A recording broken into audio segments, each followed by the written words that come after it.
4 असूल हैं बिल्कुल सिंपल से, और उन चारों असूलों में उसने बिल्कुल एक तरतीब मेंटेन की है।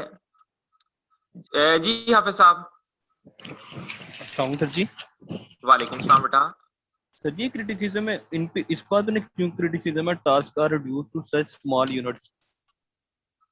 बेटे एक छोटा सा काम आपको, जैसे फॉर एग्जांपल कॉलेज में किसी एक बंदे को आप सिर्फ रसीदें काटने पे लगा दें कि भाई सारा दिन आपने बैठ के बस फीस की रसीदें ही काटते रहना है, ठीक है, स्टूडेंट आ जाएगा, उससे पैसे पकड़ लिए, रसीद काट के दे दी, पैसे पकड़ लिए, रसीद काट के दे दी।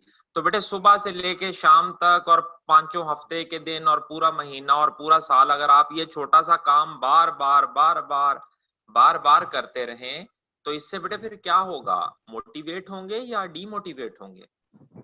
डिमोटिवेट। हाँ जी, अल्टीमेटली यही चीज मैं बता रहा है। और सर जी यहाँ पे 3 बुलेट्स लिखे हैं, ये इस मतलब कि यहाँ पे साइंटिफिक मैनेजमेंट रिजल्ट इन, ये 3 बुलेट्स हैं सर, ये किस बात को डोनेट कर रहे हैं? कौन से 3 बुलेट्स बेटा?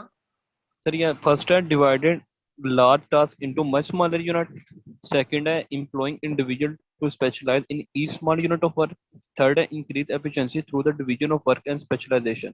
ये जो बेटे नीचे मैंने आपको 4 प्रिंसिपल्स पढ़ाए हैं ना, उन्हीं प्रिंसिपल्स की थोड़ी सिंपल फॉर्म उसने ऊपर 3 बुलेट्स में बयान की है। असल में जो पर्पस है ना साइंटिफिक मैनेजमेंट का, या साइंटिफिक मैनेजमेंट हम किस तरह चलाते हैं, वो ये 3 बुलेट्स हैं, और इन 3 बुलेट्स को ऑपरेट हम किन असूलों पे करते हैं वो बेटे ये नीचे वाले 4 प्रिंसिपल्स हैं। ठीक है, ठीक मतलब हो आप यूं कह लो कि जी हमने इन 4 प्रिंसिपल्स के ऊपर अमल करना है ताकि एफिशिएंसी वाला फैक्टर जो है वो हाई हो सके। गया। Thank you sir. हाँ जी, वेलकम बेटा। और कोई स्टूडेंट, और कोई बेटा सवाल यहां तक, कोई कंफ्यूजन, कोई मसले मसाइल? बड़ी सिंपल सी थ्योरी है, सिंपल सा कॉन्सेप्ट है, जरा थोड़ी आप तवज्जो देंगे तो आसानी समझ आ जाएगा। इसका एक सवाल भी चलते चलते देख लेते हैं, क्योंकि सवाल में इतनी कोई कंफ्यूजन है नहीं। साइंटिफिक, लेकिन उससे पहले एक और सवाल हम पिक कर लेते हैं। जी हमजा बेटा।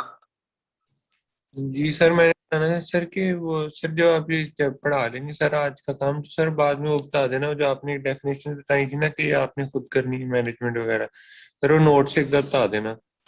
बेटे पेज नंबर नोट्स ओपन करो जरा, जहां से बेटा चैप्टर नंबर 1 ओपन चल रहा है, ओपन करो जी जरा। Sir.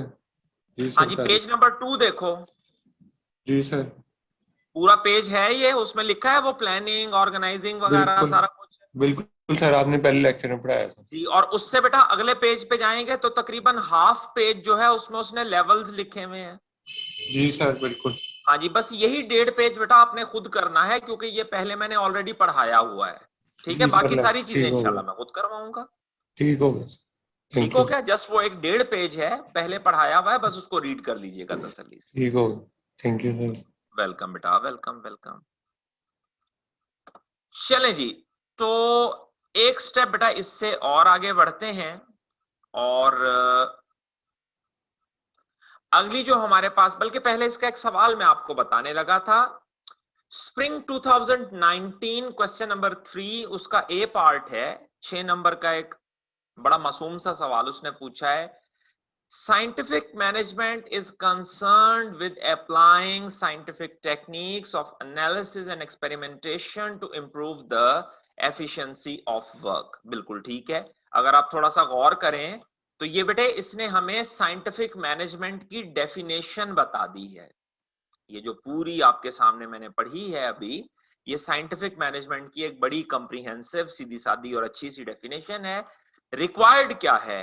Mention the underlying principles four underlying principles of the theory of scientific management as suggested by Frederick Taylor, also discuss criticism on this theory। ले बेटा जो अभी मैंने आपको वर्ड टू वर्ड पढ़ाया है एग्जैक्टली बेटा वही उसने पेपर में पूछ लिया है। 6 नंबर का सवाल है, 4 प्रिंसिपल्स ऊपर लिखने थे।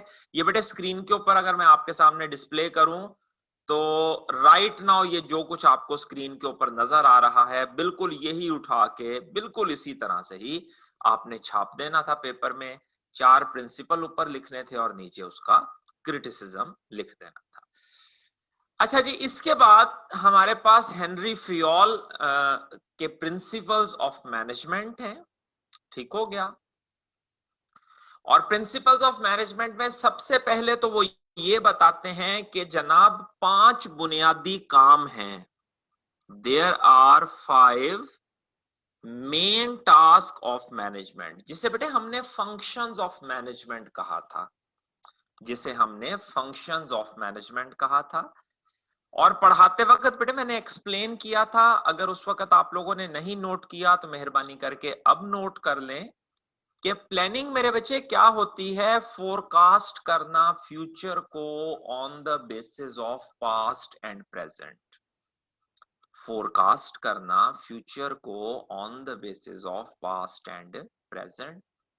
ऑर्गेनाइज मेरे बच्चे क्या होता है, matching the resources with the opportunity. Matching the resources with the opportunity, और रिसोर्स को वहां मैच करना जहां उससे मिलने वाला बेनिफिट जो है वो मैक्सिमम हो। कमांड, या जिसको बेटे हम डायरेक्टिंग कहते हैं, और बाद में फिर जब हालात और अच्छे हो गए तो इसी को ही हमने लीडरशिप कहना शुरू कर दिया। इसका मकसद लोगों को डायरेक्शंस प्रोवाइड करना जब उनको इंस्ट्रक्शंस की जरूरत हो, जब उनको गाइडेंस की जरूरत हो, उनको बताना कि कोई काम कैसे करना है, कैसे नहीं करना, क्या करना है, क्या नहीं करना, डायरेक्शंस देनी। कोऑर्डिनेशन मेरे बच्चे हमने कहा था, right activity by the right person at the right time. ये कोऑर्डिनेशन है, right activity by the right person at the right time. और फाइनली बेटे हमने कंट्रोल की बात की थी कि हमने परफॉर्मेंस को इंस्पेक्ट करते रहना है, मॉनिटर करते रहना है, ताकि चीजें कभी भी बेटे मैक्सिमम से ऊपर ना जाएं और मिनिमम से नीचे ना आए। हम लोगों ने बेटा ये चीज बिल्कुल शुरू में पढ़ी थी कि चीजें जब अपनी टॉलरेंस रेंज से ऊपर निकल जाती हैं या नीचे निकल जाती हैं तो दोनों चीजें ही डिसफंक्शनल हैं। चीजें फंक्शनल, चीजें बेनिफिशियल कब तक रहती हैं, जब तक वो रहती हैं with in a defined range. तो कंट्रोल बेसिकली क्या है कि हमने चीजों को उन डिफाइंड रेंजेस के दरमियान रखना है। फियोल कहते हैं कि जनाब बुनियादी तौर पर मैनेजमेंट ने ये 5 टास्क करने हैं, ठीक है। This is some kind of what to do, कि मैनेजमेंट ने करना क्या है फियोल के मुताबिक।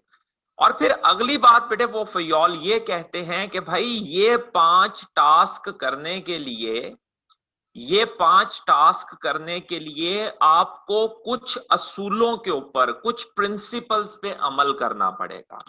आप यूं समझ लें जैसे ये व्हाट टू डू और हाउ टू डू है, कि हमने, मैनेजमेंट ने करना क्या है जी, management need to plan, management need to organize, management need to provide commands and directions, management is supposed to provide a sense of coordination, and at the same time management must be concerned with the control of certain things, not reaching beyond maximum or going below the minimum। हमने उनके दरमियान रखना है। लेकिन अगली बात फियोल क्या कहते हैं कि भाई ये 5 टास्क कब होंगे, जब आप कुछ प्रिंसिपल्स के ऊपर अमल करेंगे। यानी इन 5 टास्क के ऊपर की परफॉर्मेंस कब होगी, जब आप कुछ प्रिंसिपल्स पे अमल करेंगे। और फिर वो कहता है कि ये जो प्रिंसिपल्स है ना, इन प्रिंसिपल्स का मकसद मैनेजमेंट को अच्छे से अच्छा बनाना है। ये प्रिंसिपल हर तरह की ऑर्गेनाइजेशन, छोटी ऑर्गेनाइजेशन हो, बड़ी हो, हर तरह की, सर्विस सेक्टर की हो, प्रॉफिट हो, नॉन प्रॉफिट हो, हर तरह की ऑर्गेनाइजेशन पे होंगे। और इंपॉर्टेंट बात क्या है बेटा, कि ये प्रिंसिपल तब फायदा देंगे जब हम इन प्रिंसिपल्स को कंसिस्टेंटली अप्लाई करेंगे। आप कहें जी जब हमें जोश चढ़ा तो हफ्ता एक हमने इन प्रिंसिपल्स के ऊपर अमल कर लिया और फिर 10 दिन हमने पूछा ही नहीं कि क्या हुआ और क्या नहीं हुआ, वो कहता है कोई फायदा नहीं होगा। 3 चीजें उसने बताई प्रिंसिपल्स। सबसे पहले बेटे उसने कहा टास्क क्या है जो मैनेजमेंट ने करने हैं। फिर उसने बताया कि भाई ये जो टास्क हैं ये तब होंगे जब हम कुछ असूलों पे अमल करेंगे, उन असूलों का मकसद क्या है कि गुड मैनेजमेंट जो है वो मैनेज की जा सके, गुड मैनेजमेंट जो है वो उसकी एग्जीबिशन की जा सके। फिर उसने कहा कि भाई ये जो रूल्स हैं ये हर ऑर्गेनाइजेशन पे अप्लाई होंगे। फिर उसने बेटे बात की कि ये रूल्स अच्छी मैनेजमेंट तब करवाएंगे जब बेटे इन रूल्स को हम अप्लाई करेंगे कॉन्सिस्टेंटली। ठीक है, यानी बाकायदा। मोटिवेशन में भी बेटा हमने यही चीज पढ़ी थी कि आपकी इंटेंसिटी हो, आपकी डायरेक्शन हो, और आप उस इंटेंसिटी और उस डायरेक्शन के ऊपर कंसिस्टेंटली काम करते रहें, तो आपकी नीड्स जो है वो सेटिस्फाई हो जाएंगी। द प्रिंसिपल्स आर, अच्छा मेरा बच्चा, प्रिंसिपल्स अब पढ़ाने से पहले ना यहां पर एक बहुत इंपॉर्टेंट बात बताने लगा हूं। तमाम बच्चों से रिक्वेस्ट है, तवज्जो से सुनिएगा। पेपर में बेटा वो पूछ क्या रहा है, आपने इस चीज के ऊपर बहुत तवज्जो देनी है। क्या वो आपसे task of management according to Fayol पूछ रहा है, या principles of management, principles of good management according to Fayol पूछ रहा है? अगर तो वो पूछ रहा है टास्क, तो फिर आपने ऊपर वाले वो 5 टास्क लिख देने हैं। और अगर बेटे वो प्रिंसिपल्स पूछ रहा है, तो फिर प्रिंसिपल्स आपके पास ये हैं। वो कहता है जनाब कामों को क्या करें, डिवाइड करें। बड़े बड़े जो टास्क हैं उनको, यानी जैसे बेटा आप देखें, हमने एक शर्ट बनानी है, शर्ट, तो वो कहता है कि शर्ट बनाने का जो टास्क है इसे डिवाइड करो। अच्छा बेटा, शर्ट बनाने का टास्क अगर आप थोड़ा सा गौर करें, अब ऐसे पॉइंट्स के ऊपर ना मैं फिजिकल क्लास को बड़ा मिस करता हूं कि बच्चे सामने बैठे हों और उनके साथ फिर इंटरेक्शन हो और गपशप हो। अगर शर्ट बनाने के टास्क को बेटे हम डिवाइड करें तो क्या क्या डिवीजन हो सकती है भाई?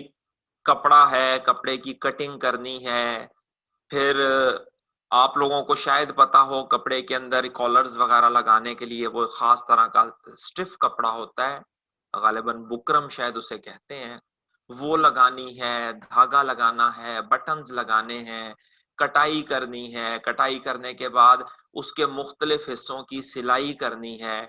किसी एक बंदे को बाजू सीने के लिए दे दें, किसी एक बंदे को फ्रंट सीने के लिए दे दें, किसी एक को बैक सीने के लिए दे दें, किसी को बटन लगाने के लिए दे दें, किसी को प्रेस करने के लिए दे दें, किसी को पैक करने के लिए दे दें। वो कहता है भाई आप क्या करें, लोगों को बड़े बड़े टास्क ना दें, बल्कि बड़े टास्क को छोटे छोटे हिस्सों में डिवाइड करके, जो अभी थोड़ी देर पहले हाफिज साहब भी सवाल पूछ रहे थे, छोटे टास्क में बेटे डिवाइड करके हर बंदे को वो एक छोटा टास्क दें। अब वो कहता है जी होगा क्या, जब वो एम्प्लॉय वो छोटा टास्क बार बार बार बार बार बार परफॉर्म करेगा। यानी अगर फॉर एग्जांपल मेरी ड्यूटी है कि भाई आशिर रमजान आपने इस शर्ट के ऊपर ये 1 दर्जन बटन लगाने हैं, 1 दर्जन बटन, ठीक है, 2 बटन राइट कफ पे, 2 बटन लेफ्ट कफ पे, और 8 बटन जो है वो आपने फ्रंट पे लगाने हैं।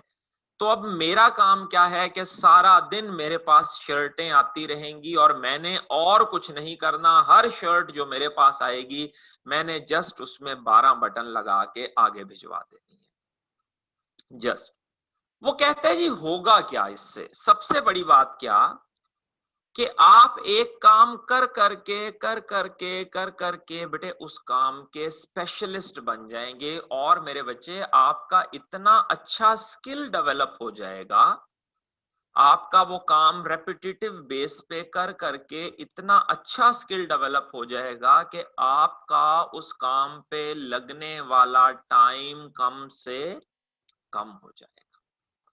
मेरे बच्चे याद कीजिएगा, जब जिंदगी में कहीं पहली दफा आपने फाइनल अकाउंट का सवाल किया होगा, वो इतना बड़ा सारा सवाल, 8-10 बीच में एडजस्टमेंट्स और पता नहीं क्या कुछ हो रहा है, और माइट भी पहली दफा जब आपने किया हो तो आपको 1.5 घंटा लग गया हो। फिर आप थोड़ा और एक्सपर्ट हो गए तो माइट भी बेटे 40 मिनट में, फिर और एक्सपर्ट हो गए तो मे बी 30 मिनट में आपने सवाल कर लिया हो, मजीद एक्सपर्ट हो गए तो हो सकता है आपने 25 मिनट में। इसका मतलब क्या हुआ कि जब मेरे बच्चे, वो कहते हैं ना practice makes a man perfect, तो परफेक्ट तो खैर कोई भी अल्लाह के सिवा नहीं है, लेकिन उसका कहने का मकसद उस बंदे का क्या था कि बेटा जब एक काम, छोटे काम को आप बार बार बार बार बार बार दोहराते चले जाएंगे तो you will become specialized in that particular task, and as a result of that specialization there would be efficiency. आपका लगने वाला टाइम जो है वो पहले अगर 1 घंटा लग रहा था, पहले अगर वो 12 बटन लगाने में मुझे 1 घंटा लगता था, तो माइट भी 1 हफ्ता गुजरने के बाद अब 40 मिनट में लगा लूं, माइट भी 1 हफ्ता और गुजरने के बाद 30 मिनट में लगा लूं।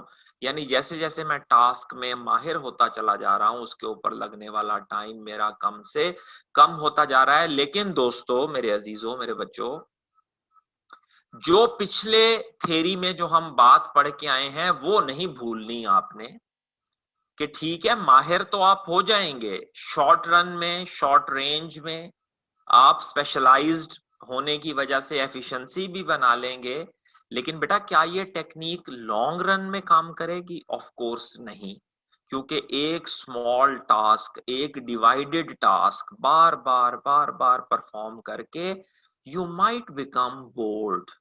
ठीक है, यू माइट फील मोनोटोनस, और यू माइट फील कि यार किस अजाब में मैं फंस गया हूँ।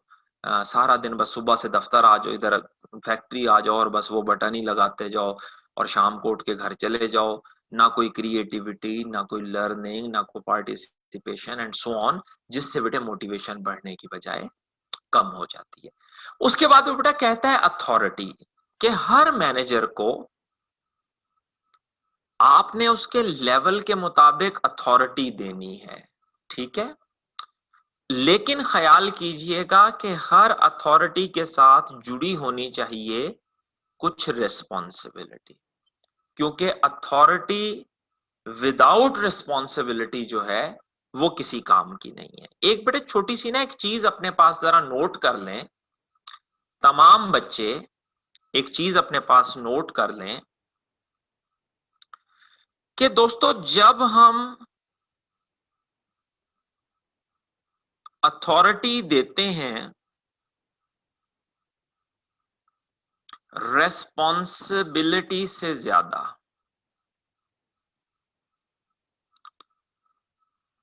हम किसी बंदे को जब अथॉरिटी दे दें मोर देन रिस्पॉन्सिबिलिटी, तो इसका नतीजा क्या निकलता है कि वो अथॉरिटी को मेरे बच्चे मिसयूज करता है, अथॉरिटी को मिसयूज करता है। ऑर्गेनाइजेशन के फायदे की बजाय बेटे वो उसे अपने फायदे के लिए इस्तेमाल करता है। इसी तरह से बेटे अगर किसी बंदे को अथॉरिटी कम दी जाए लेकिन रिस्पॉन्सिबिलिटी ज्यादा दे दी जाए, फॉर एग्जाम्पल अहमद साहब मुझे कहें कि जी आपने ये बच्चों को तैयार करना है BMBS के लिए, ये मेरी रिस्पॉन्सिबिलिटी है, लेकिन भाई आप किसी को डांट नहीं सकते, आप किसी को क्लास से नहीं निकाल सकते, आप किसी की एब्सेंट नहीं लगा सकते, तो मैं कहूंगा सर जी अगर मैं ये काम भी नहीं कर सकता तो बच्चों की फिर मैं ग्रूमिंग कैसे करवाऊंगा? तो इस सूरत में बेटे कभी भी मैं अपनी रिस्पॉन्सिबिलिटी को फुलफिल नहीं कर सकूंगा, and as a result things would become ineffective. ये दोनों चीजों को बेटे अपने पास मेहरबानी करके नोट कर लीजिएगा। और यहां से फिर हमने असूल क्या निकाला कि अथॉरिटी हमेशा किसके मुताबिक देनी है? अकॉर्डिंग टू रिस्पॉन्सिबिलिटी देनी है। फिर वो कहता है भाई चीजों में एक डिसिप्लिन होना चाहिए, ठीक है, एक तरतीब, एक सलीका, एक तरीका। जो ऑर्गेनाइजेशंस डिसिप्लिन से नहीं, बेटे देखें पाकिस्तान की आर्मी जो है वो पूरी दुनिया में इसका डंका जो है वो बजता है, वो इसी वजह से ही है कि बड़ी हाईली डिसिप्लिन्ड है, हाईली डिसिप्लिन्ड। जैसे ऑर्डर मिल गए उसके मुताबिक उसने चाहे जान भी चली जाए उसने वैसा ही करना है। फिर उसके बाद दोस्तों यहाँ पर दो चीजें हैं, दो टर्मिनोलॉजीज हैं बेटा, और इन दो टर्मिनोलॉजीज को मैंने इकट्ठे एक्सप्लेन करना है। तमाम बच्चों से रिक्वेस्ट है बेटा जरा तवज्जो रखिएगा। टर्मिनोलॉजीज क्या है देखें। फियोल कहते हैं कि जनाब हर एम्प्लॉई का एक ही बॉस होगा, यानी हर एम्प्लॉय को जो इंस्ट्रक्शंस मिलेंगी, आप बेटे यूं देखिए जैसे फॉर एग्जांपल हमारे पास बोर्ड ऑफ डायरेक्टर्स में मोहतरम सर जुनेद, मोहतरम सर अहमद मौजूद हैं और मोहतरम सर जिशान मौजूद हैं।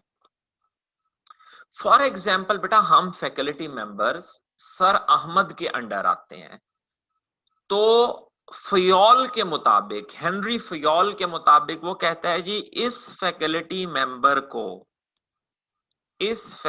मेंबर को इंस्ट्रक्शंस या कमांड सिर्फ और सिर्फ कौन दे सकते हैं? मोहतरम अहमद जब्बार साहब ही, ना ही जीशान साहब कमांड दे सकते हैं और ना ही मोहतरम जुनैद साहब कमांड दे सकते हैं। इस चीज को मेरे बच्चे हम नाम देते हैं यूनिटी ऑफ कमांड। क्या नाम देते हैं सर? Unity of command. इसको बेटे याद रखिएगा, यूनिटी ऑफ कमांड को। ये चैप्टर नंबर 3 के अंदर जाके हमने ये कॉन्सेप्ट दोबारा पढ़ना है, यूनिटी ऑफ कमांड, कि एक एम्प्लॉय को इंस्ट्रक्शंस कितने सोर्सेस से मिल सकती है? जस्ट वन सोर्स से, and that is unity of command. अगली चीज क्या कहता है? वो कहता है जनाब ये जो इंस्ट्रक्शंस आ रही है ना मोहतरम अहमद जब्बार साहब की तरफ से, जो इंस्ट्रक्शंस आ रही हैं, इन इंस्ट्रक्शंस में कंसिस्टेंसी होनी चाहिए। इन इंस्ट्रक्शंस में कंसिस्टेंसी होनी चाहिए। ठीक है, किस तरह से? मोहतरम अहमद जब्बार साहब मुझे कहते हैं आशिर आपने बहुत मेहनत से पढ़ाना है और बच्चों के साथ कभी गलत बयानी नहीं करनी। बहुत मेहनत से पढ़ाना है और बच्चों के साथ कभी गलत बयानी नहीं करनी। ये इंस्ट्रक्शन अहमद साहब ने मुझे दी जब सेशन शुरू होने लगा। उसके बाद जब सेशन चलता रहा तो दरमियान में अहमद साहब मुझे कहते हैं कि यार इस तरह से आप करो आशिर कि आप बच्चों को कहो कि जी ये चैप्टर इतना इंपॉर्टेंट नहीं है, ये वो खुद ही पढ़ लें। मैं कहता हूं सर जी खुद ही कैसे पढ़ लें? चैप्टर इंपॉर्टेंट हो या ना हो, बहरहाल हमारी जिम्मेदारी है, और आपने ही मुझे कहा था कि बच्चों से झूठ नहीं बोलना। अहमद साहब कहते हैं यार अब मैं ही आपको कह रहा हूं कि झूठ बोल दो, क्या फर्क पड़ता है? अब आप गौर करें बेटे, बीइंग फैकल्टी मेंबर ना, मैं जरा थोड़ा सा मजीद कंफ्यूज हो जाऊंगा कि यार अब अहमद साहब की कौन सी बात पे मुझे अमल करना है। एक तरफ अहमद साहब मुझे कह रहे हैं कि बच्चों से झूठ नहीं बोलना, एक तरफ अहमद साहब मुझे कह रहे हैं कि बच्चों को कह दो कि ये खुद ही पढ़ लें, ये इतना इंपॉर्टेंट नहीं है, हालांकि वो खुद नहीं पढ़ सकते, पढ़ाना हमारी जिम्मेदारी है। इसी तरह से बेटे देखिएगा, आप एक हॉस्पिटल में मौजूद हैं, अल्लाह रहम फरमाए बीमार नहीं है, वैसे ही आप उस हॉस्पिटल के अंदर जॉब करते हैं, आप उस हॉस्पिटल के अंदर फॉर एग्जाम्पल जी आपका कोई पेशेंट्स के साथ इंटरेक्शन है। अब बेटे जो उस हॉस्पिटल का एडमिन मैनेजर है, एडमिन मैनेजर, वो एक दफा आके आपको कहता है कि यार तमाम मरीजों से आपने बहुत प्यार मोहब्बत और इखलाक से बात करनी है। ये दुखी लोग होते हैं, बीमार लोग होते हैं, पता नहीं कहां से बेचारे अस्पतालों में आते हैं, तो आपने इनसे बहुत प्यार और बहुत, अगर कोई सख्ती से बोले भी तो आपने बर्दाश्त करना है। दूसरी तरफ यही एडमिनिस्ट्रेशन मैनेजर मुझे कहता है कि भाई अगर किसी ने फीस नहीं ना दी तो उसको कान से पकड़ के अस्पताल से बाहर निकाल दो। अब गौर करें बेटा, यूनिटी ऑफ कमांड तो है, मुझे जो डायरेक्शंस मिल रही हैं, I am getting all my directions from a single source. लेकिन बेटा वो जो सिंगल सोर्स है वो कभी मुझे एक तरह की बात कहता है और कभी दूसरी तरह की बात कहता है, और उन दोनों बातों में कंट्राडिक्शन मौजूद है। वो कहता है भाई ये नहीं होना चाहिए, हमेशा कमांड एक सोर्स से आए, इसे बेटे कहते हैं यूनिटी ऑफ कमांड।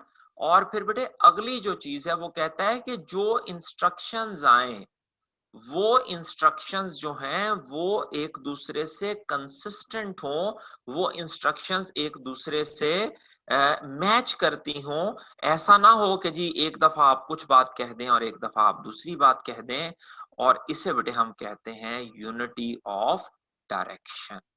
दोनों में बेटा फर्क समझिएगा। यूनिटी ऑफ कमांड से मतलब क्या है? Directions should come from a single source. और यूनिटी ऑफ डायरेक्शंस और यूनिटी ऑफ डायरेक्शन क्या है कि वो जो डायरेक्शंस आ रही हैं वो एक दूसरे के साथ कंसिस्टेंट हो, ये ना हो कि बातें या कमांड्स एक दूसरे से कंट्राडिक्ट कर रही हो। ये दो चीजें हैं। यूनिटी ऑफ कमांड जरा देखिएगा, employees should have only one direct supervisor.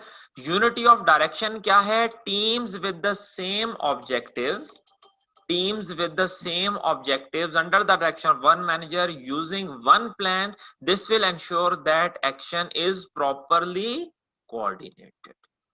कभी आप मुझे एक बात कहें, कभी दूसरी बात कहें, फिर कभी एक बात कहें, फिर कभी दूसरी बात कहें, तो नेचुरली बेटा एम्प्लॉय कंफ्यूज हो जाएगा और उसके लिए चीजों को टैकल और मैनेज करना अच्छा खासा मुश्किल हो जाएगा। अगली बात समझिएगा, वो कहता है जी सबॉर्डिनेशन। सबॉर्डिनेशन कहते हैं बेटा किसी चीज का नीचे होना, किसी चीज का किसी चीज के अंडर होना। वो कहता है जो दो चीजें हैं, कहता है एक है फर्द का मुफाद, इंडिविजुअल इंटरेस्ट, और एक वो कहता है सबका मुफाद, जनरल इंटरेस्ट या कलेक्टिव इंटरेस्ट। वो कहता है जी जो इंडिविजुअल का मुफाद है वो हमेशा सबॉर्डिनेट रहेगा, वो हमेशा कमतर रहेगा, किससे? जनरल इंटरेस्ट से। कि भाई हम उन कामों को ज्यादा इंपॉर्टेंस देंगे जिसमें कलेक्टिव बेनिफिट होगा। आपको बेटे अगर याद हो, कुछ अर्सा पहले ना मैंने एक छोटी सी मिसाल आपको दी थी। मैंने कहा था यार एक आपकी कंपनी है, वो एग्री प्रोडक्ट्स सेल करती है, एग्री प्रोडक्ट्स, बीज सेल करती है, दवाइयां, पेस्टिसाइड्स, खाद, ज़राई आलात, इस तरह की चीजें सेल करती है। और उसके पास मेरे बच्चे एक 4 व्हील जीप है। वो 4 व्हील जीप बड़ी खूबसूरत, बड़ी महंगी और अच्छी है। वो 4 व्हील जीप हम एक सीई को भी दे सकते हैं जिसने सारा दिन दफ्तर में बैठना है, और वो जीप हम सेल्स टीम को भी दे सकते हैं जिसने सारा दिन फील्ड में घूमना है। तो आप बच्चों ने ही, मुझे याद पड़ता है कि मुझे ग्रुप के अंदर बाकायदा ये लिख के समझाया और बताया था कि सर जी वो जो 4 व्हील गाड़ी है, बड़ी गाड़ी है, पावरफुल गाड़ी है, उसको सेल टीम को दीजिए ताकि सेल टीम फील्ड में जाके प्रोडक्ट्स की ज्यादा से ज्यादा सेल कर सके, रेवेन्यू और प्रॉफिट बढ़ सके। तो बेटे वो कहता है कि जर्नल इंटरेस्ट, ऐसे काम जिसमें सारी ऑर्गेनाइजेशन का फायदा है या मेजॉरिटी का फायदा है, उसकी प्रायोरिटी हमेशा हाई रहेगी निस्बतन इंडिविजुअल इंटरेस्ट के। ठीक हो गया? और फिर उसके बाद बेटा सिंपल सी बात वो कहता है कि भाई जो भी बंदा काम करेगा उसको उस काम के बदले रेम्युनरेशन देना है। जो मेरे बच्चे कॉन्सेप्ट आपने पढ़ा था इक्विटी थ्योरी में जाके, कि जिसने इनपुट दी है उसको आउटपुट भी आप प्रोवाइड करेंगे। फिर सेंट्रलाइजेशन। दोस्तों ये जरा समझ लीजिए, दो कॉन्सेप्ट यहां एक्सप्लेन करने लगा हूं, दो कॉन्सेप्ट दोनों को अच्छी तरह से जरा जान लीजिए। देखिए बेटा, एक तरीकेकार क्या है, एक तरीकेकार कि ये आपके बेटा तवज्जो रखिएगा प्लीज, तमाम स्टूडेंट से रिक्वेस्ट है, इंपॉर्टेंट कॉन्सेप्ट बता रहा हूं, ये भी अगले चैप्टर्स में यूज होगा। बोर्ड ऑफ डायरेक्टर है बेटे हमारा है, और ये बोर्ड ऑफ डायरेक्टर के अंडर डिफरेंट लोग जो हैं वो काम कर रहे हैं। ठीक है?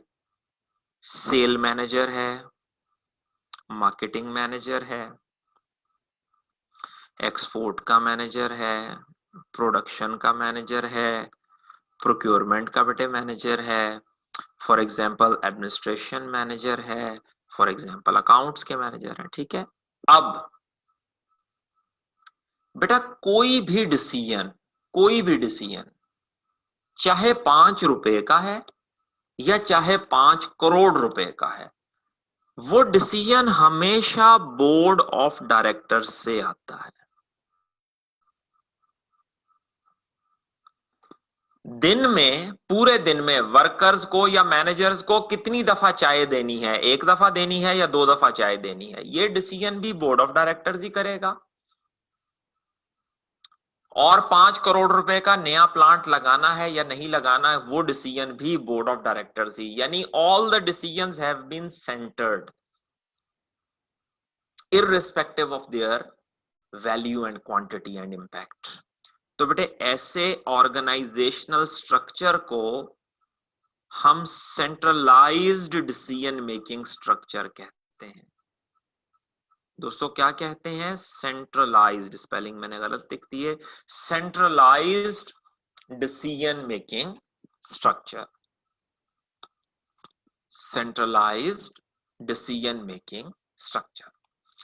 अच्छा बेटा, दूसरा तरीका क्या है, ये देखिएगा जरा, मैं मिसाल आपको बताता हूं, कॉलेज की एक मिसाल बना के देता हूं। कॉलेज में बेटे मोहतरम अहमद जब्बार साहब फरमाते हैं, कहते हैं कि यार इस तरह करो, अब हम हर वक्त तो हम कॉलेज नहीं बैठे होते, तो आप इस तरह करो कि तमाम ऐसे डिसीजन जो 500 रुपए तक के हों, 500 रुपए तक के, वो डिसीजन हमारा फी क्लर्क बगैर किसी से पूछे खुद ही कर दिया करे। 50 रुपए का बल्ब लाना है, नहीं वेट ना करो, मंगा लो। 30 रुपए का खाना मंगवाना है, 150 रुपए का रिक्शे का किराया देना है, 200 रुपए की भुनी हुई छलियां मंगवानी है, ठीक है, 500 रुपए का खर्चा, पूछने की जरूरत नहीं। अच्छा भाई, जो खर्चा 500 से ऊपर लेकिन 1000 से नीचे नीचे तक का हो, ये खर्चा जो है, ये हमारा जो एडमिन मैनेजर है वो ये डिसीजन ले ले, 1000 रुपए तक का खर्च, ठीक है, कोई भी खर्चा 1000 रुपए तक का। अच्छा भाई, कोई भी ऐसा खर्चा जो 1000 रुपए से 5000 रुपए तक का हो, इसके लिए कोऑर्डिनेटर, यानी अगर 5000 तक का खर्चा है, मैम शाजिया बगैर किसी से पूछे साइन करके उसे अप्रूव कर दें, जरूरत नहीं है पूछने की। अच्छा भाई, कोई खर्चा अगर 50,000 रुपयों तक का हो, तो हमारे जो वाइस प्रिंसिपल साहब हैं वो ये खर्चा कर दें पूछने की। हाँ, अगर कोई खर्चा 1,00,000 रुपयों तक का हो, तो उसे कोई एक बोर्ड मेंबर अप्रूव कर सकता है। मोहतरम अहमद जवार साहब अकेले मिल जाएं वो अप्रूव कर दें, मोहतरम जिशान आबिद साहब मिल जाएं, मोहतरम जुनैद सुबहानी साहब मिल जाएं, कोई एक। अच्छा भाई, कोई खर्चा ऐसा जो 5 लाख रुपए तक का हो, इसके लिए कम से कम 2 बोर्ड मेंबर्स का होना लाजमी है। 2 बोर्ड मेंबर साइन करेंगे तो वो 5 लाख का खर्चा है। और अगर कोई खर्चा भाई 5 लाख से अबव है, तो इसके लिए फुल बोर्ड की कंफर्मेशन या फुल बोर्ड का अप्रूवल लाजमी है। अगर आप बेटा थोड़ा सा गौर करें, ये सारे पैसे चाहे 500 रुपए के हैं या चाहे 5 लाख रुपया है, बुनियादी तौर पर ये सारा पैसा तो बेसिकली किसका है, ये बोर्ड ऑफ डायरेक्टर्स का ही है ना। लेकिन बोर्ड ऑफ डायरेक्टर्स ने क्या किया हुआ है, लफ्ज के ऊपर बेटा जरा गौर कीजिएगा। बोर्ड ऑफ डायरेक्टर्स ने अपनी डिसीजन मेकिंग अथॉरिटी को अपने स्टाफ के साथ शेयर किया हुआ है, अपनी डिसीजन मेकिंग अथॉरिटी को स्टाफ को डेलीगेट किया हुआ है। बोर्ड ऑफ डायरेक्टर्स ने अपनी डिसीजन मेकिंग अथॉरिटी, ये अथॉरिटी बेसिकली बोर्ड की है, लेकिन उसने अपनी अथॉरिटी को लोगों के दरमियान उनके एक्सपीरियंस, उनके लेवल, उनकी सीनियरिटी, उनकी स्पेशलाइजेशन के मुताबिक डिस्ट्रीब्यूट किया हुआ है। जैसे बेटे यहां पे बोर्ड कहे कि नहीं भाई, सेल्स के जितने डिसीजंस हैं वो सेल मैनेजर करेगा, हमें नहीं पता सेल का। एक्सपोर्ट के जितने डिसीजन है वो एक्सपोर्ट वाला करेगा। तो यहां गौर करें, हमने डिसीजन जो है वो लोगों को दिए हैं अकॉर्डिंग टू देयर स्पेशलाइजेशन। तो बेटा इस स्ट्रक्चर को नोट कर लीजिए, इस डिसीजन मेकिंग स्ट्रक्चर को हम कहते हैं डिसेंट्रलाइज्ड डिसीजन मेकिंग स्ट्रक्चर। तो बेटा डिसीजन मेकिंग के मैंने आपको 2 स्ट्रक्चर समझा दिए, सेंट्रलाइज्ड और डिसेंट्रलाइज्ड। सिंपल सी बेटा बात है, सेंट्रलाइज्ड के अपने फायदे और नुकसान हैं, डिसेंट्रलाइज्ड के अपने फायदे और नुकसान हैं। कुछ जगह ऐसी हैं जहां सेंट्रलाइज्ड ज्यादा बेहतर महसूस होता है, और मेरे बच्चे कुछ जगह ऐसी हैं जहां डिसेंट्रलाइज्ड ज्यादा बेहतर महसूस होता है। लेकिन जो आपके किबला हेनरी फयोल हैं, हजरत हेनरी फयोल मोहतरम, उन्होंने कहा है नहीं भाई, सेंट्रलाइज्ड डिसीजन मेकिंग जो है वो अच्छी होती है। अकॉर्डिंग टू फयोल जो अप्रूव्ड मेथड है वो सेंट्रलाइजेशन है। इसी तरह से वो कहते हैं जी स्केलर चेन, ऑर्गेनाइजेशन में स्केलर चेन डिफाइन करो। अच्छा बेटा, स्केलर चेन के ना 2-3 नाम हैं, ये 2-3 नाम जरा हाईलाइट कर लें।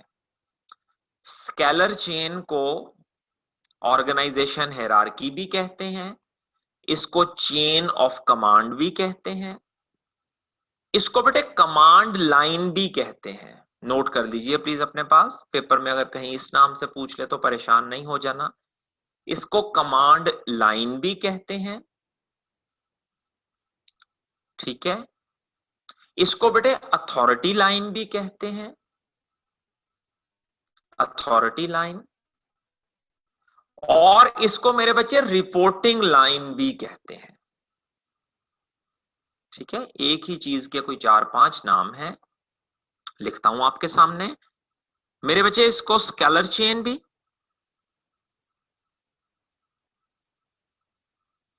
इसको बेटे चेन ऑफ कमांड भी,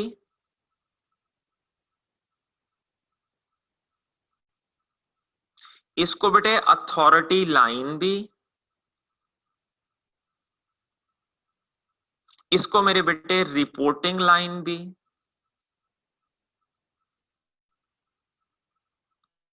डिफरेंट नाम है।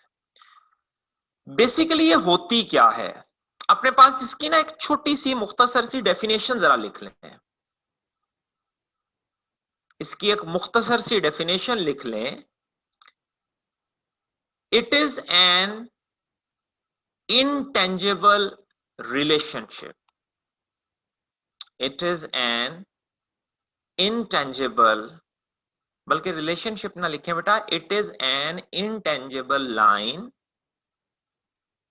defining, it is an intangible line defining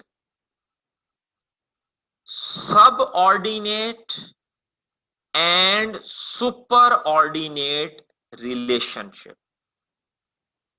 it is an intangible बेटा इसलिए कहते हैं कि फिजिकल तो ये कहीं लाइन नहीं लगी होती ना, इंटेंजिबल होती है। It is an intangible line defining super ordinate and सब ऑर्डिनेट रिलेशनशिप। बनाता हूं आपके सामने बेटे, देखिएगा। जैसे ये हमारे पास बोर्ड ऑफ डायरेक्टर्स हैं, बोर्ड ऑफ डायरेक्टर्स के अंडर बेटे 2 जीएम हैं, जीएम साहब के अंडर 2 सीनियर मैनेजर हैं, सीनियर मैनेजर साहब के अंडर 2 असिस्टेंट मैनेजर हैं, असिस्टेंट मैनेजर के अंडर 2 जूनियर मैनेजर हैं। तो बेटा गौर कीजिएगा, ये देखें, ये एक ना आपके सामने मैं ड्रॉ करता हूं, ये देखें, this is the scholar chain, this is the scholar chain. इसमें ये जो ऊपर है, जो एक स्टेप ऊपर होगा वो सुपर ऑर्डिनेट होगा, और बेटे जो एक स्टेप नीचे होगा वो बेसिकली सब ऑर्डिनेट होगा। सो ये बेसिकली क्या है, ये एक इंटेंजिबल लाइन है, इंटेंजिबल लाइन है,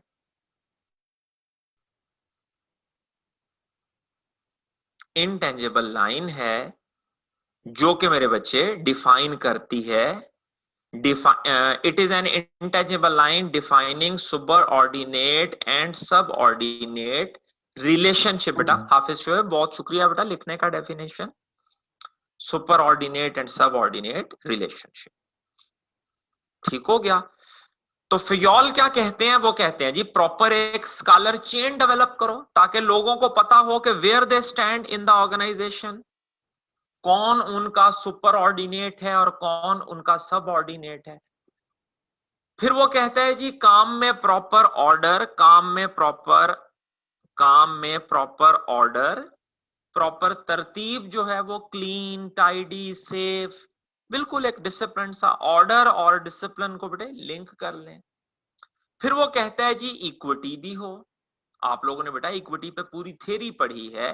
वो कहता है manager should be fair to staff at all time, both maintaining discipline as necessary and acting with kindness where appropriate। फिर वो कहता है stability of tenure of personal. बेटे ये वर्ड पर्सनल पता नहीं आपकी बुक वाला क्यों लिखता रहता है, ये लफ्ज अब तब्दील हो गया है, इसको हम एचआर कहते हैं। पर्सनल पुराना लफ्ज था, बहुत सारी किताबें इसे छोड़ चुकी हैं। वो कहता है जनाब टेन्योर, दौरानिया, जो एम्प्लॉइज हैं आपके, जो आपका ह्यूमन रिसोर्स है, उसके दौरानिये को ज्यादा से ज्यादा करें, स्टेबलाइज करें, लोग नौकरी छोड़ के ना जाएं, क्योंकि अगर लोग नौकरी छोड़ के चले गए, अगर आपका एम्प्लॉय टर्नओवर ज्यादा हो गया, तो बेटे क्या होगा, आपका काम मुतासिर होगा, आपको नए एम्प्लॉय ढूंढने पड़ेंगे, उनको हायर करना पड़ेगा, उनको ट्रेनिंग देनी पड़ेगी, उनको फिर काम सिखाना पड़ेगा। वो कहता है जी मेक श्योर कि लोग नौकरी छोड़ के ना जाएं। इनिशिएटिव, पहल करना, वो कहता है जी लोगों को इजाजत दीजिए, उनको फ्रीडम दीजिए, necessary level of freedom to create and carry out plans, ताकि वो अपने प्लान्स बना सकें और उन प्लान्स को कैरी आउट कर सकें। अगर आप बेटा थोड़ा सा गौर करें तो देखिएगा, चूंकि फियोल जो है वो साइंटिफिक मैनेजमेंट के बाद आए हैं, तो फियोल ने थोड़ी सी लगाम ढीली की है। जितने सख्त टेलर साहब थे, फियोल उतने सख्त नहीं लग रहे। फियोल क्या कह रहे हैं कि भाई इक्विटी करो, रेमुनरेशन दो, स्टेबिलिटी करो, इनिशिएटिव दो, ठीक है, थोड़ा थोड़ा सा जरा इन्होंने हथौड़ा रखा हुआ है।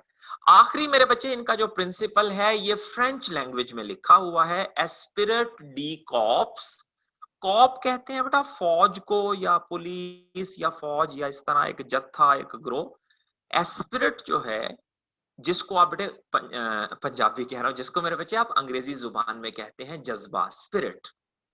वो कहता है जैसे एक फौजी या एक जत्था या एक ग्रोह मिल के काम करता है, तो आपने उस टीम स्पिरिट और यूनिटी को फरोग देना है, ठीक है, टीम स्पिरिट और यूनिटी को फरोग देना है। कल बल्कि शाम के वक्त मैं एक डॉक्यूमेंट्री देख रहा था यूट्यूब के ऊपर, बड़ी अच्छी डॉक्यूमेंट्री थी TNT वर्ल्ड की तरफ से, और उसने बेटे कुछ रीजंस को, तकरीबन छोटी सी डॉक्यूमेंट्री थी, उसने कुछ रीजंस बताई थी कि जूस जो हैं, यहूदी जो हैं, वो इतने सक्सेसफुल क्यों हैं ओवर द ग्लोब। तो उसमें वन ऑफ द रीजन, दो रीजंस मेनली उसने बताई थी। पहली रीजन उसने बताई थी कि भाई वो एजुकेटेड बहुत ज्यादा हैं, उनके नजदीक तालीम की बहुत इंपॉर्टेंस है। और दूसरी जो रीजन बेटे उन्होंने बताई थी, उन्होंने कहा था कि ये पूरी दुनिया में जहां कहीं भी बैठे हों, इनका आपस में जो इत्तेफाक है वो बहुत ज्यादा है, ठीक है ना, इनके दरमियान निफाक नहीं है। ये पूरी दुनिया में जो एक्चुअली बेटे अगर आप थोड़ा सा गौर करें, तो अगर जो हमारा भी बेटे दीन मोहम्मद का जो कॉन्सेप्ट था, वो भी उम्मत का कॉन्सेप्ट था ना। हमारा ये तो नहीं था कि पाकिस्तानी जो है, पाकिस्तानी मुसलमान वो इंडिया के मुसलमानों से लड़ते रहे और इंडिया के मुसलमान बांग्लादेश के मुसलमानों से लड़ते रहे। इस तरह वो तो कहते थे कि जी सारी उम्मत है। और अगर आप गौर करें, जो मेरी बेटे नादान आदमी की समझ में आता है, हज का वाहिद मकसद वो उम्मत को इकट्ठे करना और उम्मत की जो एक ताकत है उसका इजहार करना, ताकि दुश्मन जो है वो मरगूब हो और महसूस करे कि यार ये इकट्ठे हैं। तो वो कहता है कि जनाब ऑर्गेनाइजेशन की बहुत बड़ी सक्सेस क्या है कि मैनेजर जो है वो अपने लोगों में एक जज्बा, मिल के काम करने का और एक यूनिटी का, इत्तेहाद, जिसे कायदे आजम साहब ने फरमाया था, यूनिटी, मिल के काम करने का जज्बा जो है वो पैदा करे। तो यहां पर मेरा बच्चा हुआ अब क्या है कि ये 12-14 जितने भी प्रिंसिपल्स हैं गिन लीजिएगा। फियोल कहता है आप ये इन प्रिंसिपल्स का मकसद अच्छी मैनेजमेंट है। ये प्रिंसिपल्स हर ऑर्गेनाइजेशन पे अप्लाई होंगे, लेकिन इनका फायदा तब ही होगा जब आप इन प्रिंसिपल्स को कंसिस्टेंटली अप्लाई करेंगे। और इन प्रिंसिपल्स के बगैर कोई भी मैनेजर इन 5 टास्क्स को इफेक्टिवली और एफिशिएंटली परफॉर्म नहीं कर सकता। At the end of the today's discussion एक छोटा सा सवाल देख लेते हैं, मुख्तसर सा सवाल इसने पूछे हैं, जरा एक नजर दौड़ा लेते हैं। स्प्रिंग 2016 में क्वेश्चन नंबर 1 इसने पूछा है, according to Henri Fayol, managers are delegated formal authorities within the organizational framework to enable them to perform the function या tasks of management। ये देख ले बेटा, उसने कहानी कहां से शुरू किया, उसने कहा है जी मैनेजमेंट जो हम बनाते हैं मैनेजर्स का मकसद क्या होता है कि उनको कुछ फंक्शंस दिए जाते हैं, उनको कुछ टास्क दिए जाते हैं। क्या टास्क दिए जाते हैं बेटा, क्या फंक्शन दिए जाते हैं? प्लान, ऑर्गेनाइज, कंट्रोल, कोऑर्डिनेट, ठीक है, command and so on. Discuss the management function in a typical business organisation as enunciated by Fayol. ये देखें, गौर करें सर, उसने बिल्कुल क्लियर करके आपसे मैनेजमेंट फंक्शंस पूछे हैं कि मैनेजमेंट क्या फंक्शन करेगी। अब यहां एक चीज के ऊपर बेटा गौर कीजिएगा, सवाल 10 नंबर का है और उसने 5 फंक्शंस पूछे हैं। इसका मतलब है आपने हर फंक्शन का नाम भी लिखना है और उसके आगे उस फंक्शन को थोड़ा थोड़ा सा, क्योंकि उसने वर्ड वहां यूज किया है डिस्कस, आपने वहां लिखना है प्लानिंग और थोड़ा सा साथ नीचे 1-1.5-2 लाइन में प्लानिंग की डेफिनेशन और प्लानिंग की एक्सप्लेनेशन। यहां कहीं भी बेटा उसने प्रिंसिपल्स का जिक्र नहीं किया, ठीक है, 5 फंक्शंस की बात की है। अगर कोई बच्चा वो 12-14 प्रिंसिपल्स लिखा है और कहे जी मैंने तो बड़ा टका के सवाल किया है, असूलन बेटे उसे मार्क्स नहीं देने चाहिए, बिकॉज उसने प्रिंसिपल तो पूछे ही नहीं थे। और स्प्रिंग 2020 क्वेश्चन नंबर 1 देखिएगा, Mahad is an IT project manager at Techna limited for a recently awarded project. ठीक है, कोई रिसेंटली अभी प्रोजेक्ट मिला है। He has already devised and shared the project plan with the team that includes long and short term goals. उसने plan बना के, उस प्लान में शॉर्ट टर्म गोल्स भी हैं, यानी डेली बेसिस के, मंथली बेसिस के, और बेटा लॉन्ग टर्म गोल्स भी हैं, वो उसने लोगों को दे दिए हैं। He has also assigned individual task with clear instructions. हर एक बंदे को टास्क उसने डिवाइड करके बिल्कुल क्लियर इंस्ट्रक्शंस के साथ दे दिया है, how to complete the task on time, and ask the team to touch base with him in bimonthly project review meeting. वो कहता है जी बाय मंथली, हर 2 माह के बाद। अब ये बेटा जो बाय मंथली है ना, ये वर्ड थोड़ा सा अंग्रेजी जुबान में कंफ्यूजिंग है। इससे बाज जगह मुराद 2 माह बाद भी ली जाती है और बाय मंथली से मुराद मंथ में 2 दफा। ठीक है, दोनों मीनिंग्स में ही ये इस्तेमाल हुआ है, इसके ऊपर कंफ्यूजन ही रहती है हमेशा। तो वो कहता है जी जो बाय मंथली मीटिंग्स होंगी उसमें आप मेरे साथ डिस्कस कीजिएगा कि वो गोल अचीव हो रहे हैं, नहीं हो रहे, क्या हो रहा है। However he has been facing increased number of issues to resolve in the project review meeting that are affecting project timelines. वो कहता है हर मीटिंग में इतने मसले इकट्ठे हो जाते हैं कि उनको हल करते करते करते प्रोजेक्ट की स्पीड जो है वो मुतासर हो रही है और प्रोजेक्ट अपनी टाइमलाइन पे उतनी सही तरह से काम नहीं कर रहा। In the light of Henry Fayol, functions of management, identify and briefly explain management functions in the above scenario. ठीक है, सबसे पहले बेटा आपने 5 फंक्शंस बताने हैं कि कौन से 5 फंक्शंस हैं अबव सिनेरियो में। देखें, जैसे प्लान कर रहा है, कंट्रोल कर रहा है, कमांड कर रहा है, कोऑर्डिनेट कर रहा है। What must Mahad do to ensure timely resolution of issues? इसके अंदर बेटे देखिएगा आपके पास बिल्कुल सीधा सा आंसर निकल रहा है। वो कहता है जी ये इश्यूज तब रिजॉल्व होंगे जब महद जो है वो प्रिंसिपल्स ऑफ मैनेजमेंट के ऊपर कंसिस्टेंटली अमल करेगा। ठीक है, 2 नंबर का एक छोटी सी रीजनिंग देनी थी उसको कि अगर वो कंसिस्टेंटली प्रिंसिपल्स ऑफ मैनेजमेंट जो फयोल ने बताए हैं अगर उनके ऊपर अमल करेगा तो फिर ही फंक्शंस ऑफ मैनेजमेंट सही तरह से परफॉर्म होंगे। अगर आपने अपनी साइड सेव करनी है तो सिर्फ उन फंक्शंस के नीचे आप नाम लिख दीजिएगा अगर टाइम हो, वैसे तो सवाल सिर्फ 2 मार्क्स का है। तो बेटा ये 2 सवाल इसने पूछे थे। आज हमने ओवरऑल जो डिस्कस किया है बेटा वो ये देखा है कि हमारे पास जो क्लासिकल थ्योरीज हैं उनमें वर्किंग किस तरह से होती है और क्लासिकल के अंदर बेटे हमने साइंटिफिक मैनेजमेंट का जो कॉन्सेप्ट है वो हमने स्टार्ट किया है। तो इंशाल्लाह अब हमारा जो है वो आ गया है, वीकेंड आ गया है, तो मेक श्योर बेटा कि आप वीकेंड के मुताबिक चीजों को मैनेज करें, रिवाइज कीजिएगा और बस शर्ते जिंदगी इंशाल्लाह हमारी मंडे को मुलाकात होती है। बाकी ग्रुप में इंशाल्लाह हम इन टच रहेंगे, अगर कोई प्रॉब्लम हो तो डिस्कस कर लीजिएगा। टेक केयर, अल्लाह हाफिज, फी अमान अल्लाह। Recording stop.